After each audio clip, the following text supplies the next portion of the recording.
Hi, I'm Tsuyoshi Kanda, producer on Resident Evil Village. And I'm Pete Fabiano, also producer on Resident Evil Village. We hope you all had the chance to check out and enjoy our trailer. Some of you are probably wondering why we didn't just call the game Resident Evil VIII. Well, it's still the 8th in the series, and we're treating it as such. You can even see the Roman numeral 8 in the game logo, so it's Resident Evil 8, just not in name. Yeah, I like the play on the design and the simplicity in the name.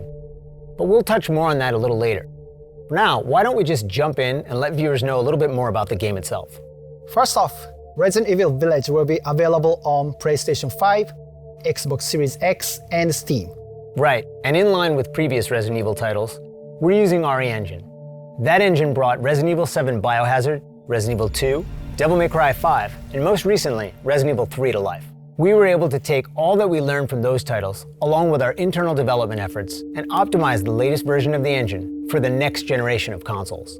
With the combined power of next-gen and RE Engine, we can take our developers' vision to new heights. Once again, we're planning a fresh take on survival horror, this time upping the ante on action a bit. Realistic graphics and immersive audio, coupled with no load times, will really draw you into the world we've created for Resident Evil Village. Speaking of which, the game takes place a few years after the events of Resident Evil VII Biohazard. Right, and it follows the story of protagonist Ethan Winters. Ethan's gone back to living an ordinary life, but of course, it wouldn't be a proper story without a new challenge to overcome. Chris Redfield, a decorated hero fighting against bioterrorism, makes his return, but not in the way you'd think. He's the reason Ethan's life gets turned upside down. Let's take a look at some key art. You can see Chris looking dark and far more brooding than in earlier Resident Evil appearances.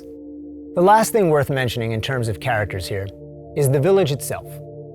It plays such a crucial role as the backdrop and setting of the game that we consider it very much its own character as well. Right, shifting gears, let's talk a bit about the game's design.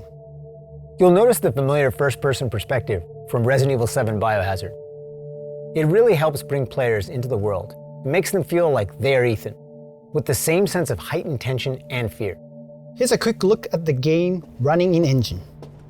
The team is working really hard to create a great experience. You can really see the details, even close up. Let's take a look at the inventory. For players familiar with Resident Evil VII Biohazard, or the recent versions of Resident Evil 2 and 3, you'll be right at home. We hope you enjoyed this additional look into Resident Evil Village. Oh, and here's one more piece of key art. You might want to pay extra close attention to this one.